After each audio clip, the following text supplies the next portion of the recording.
ನಮಸ್ಕಾರ ಕರ್ನಾಟಕ.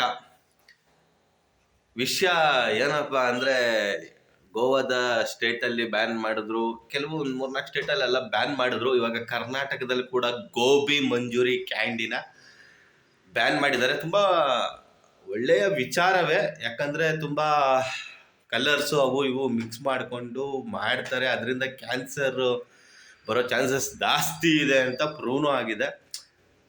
ಆದರೆ ಬೀದಿ ಬದಿಯ ವ್ಯಾಪಾರಿಗಳು, ಕೆಲವರು ಸಣ್ಣ ಪುಟ್ಟ ವ್ಯಾಪಾರ ಮಾಡ್ಕೊಂಡಿರ್ತಾರೆ, ಅವ್ರಿಗೆಲ್ಲ ಸ್ವಲ್ಪ ಏಟಾಗುತ್ತೆ. ಯಾರು ಬೇಕು ಅಂತ ಏನು ಮಾಡಲ್ಲ, ಚೆನ್ನಾಗಿ ಮಾಡೋರು ಇದ್ದಾರೆ.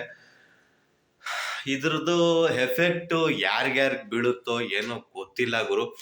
ಒಟ್ಟಿನಲ್ಲಿ ಮಕ್ಕಳು ತಿನ್ನೋದ್ರಿಂದ ತುಂಬ ಎಲ್ಲರೂ ತಿಂತಾರೆ, ಎಲ್ಲರಿಗೂ ಇಷ್ಟ. ಗೋಬಿ ಮಂಚೂರಿ ಅಂದರೆ ತುಂಬ ಆಲ್ಮೋಸ್ಟ್ ಎಲ್ಲರಿಗೂ ಇಷ್ಟ. ಹೆಲ್ತೂ ಇಂಪಾರ್ಟೆಂಟ್ ಅಲ್ವಾ ಗುರು. ಎಲ್ಲನೂ ಮೇಂಟೈನ್ ಮಾಡಲೇಬೇಕಲ್ವಾ.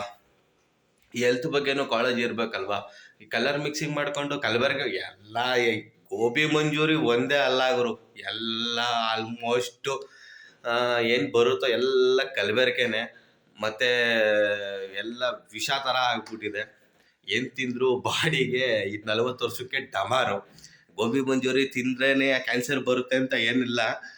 ಎಷ್ಟೋ ವಸ್ತುಗಳಾಗಿರ್ಬೋದು ಪಾಲಿಶ್ ಅಕ್ಕಿ ಬಂದಿದೆ, ಏನು ಸತ್ವ ಶಕ್ತಿನೇ ಇಲ್ಲ ಗುರು ಆಹಾರದಲ್ಲಿ. ಯಾವ ಥರ ಆಗ್ಬಿಟ್ಟಿದೆ ಮನುಷ್ಯನ ಜೀವನ. ಬರೀ ಕಲಬೆರಕೆ ಮಾಡೋದು, ಮನುಷ್ಯನಿಗೆ ಮೋಸ ಮಾಡೋದು, ಬರೀ ಇಂಥವೇ ಆಗ್ಬಿಟ್ಟಿದೆ.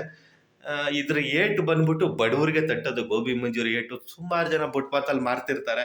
ಅವ್ರ ಕತೆ ಎಲ್ಲ ಹೆಂಗೋ ಏನೋ ಗೊತ್ತಿಲ್ಲ ಗುರು.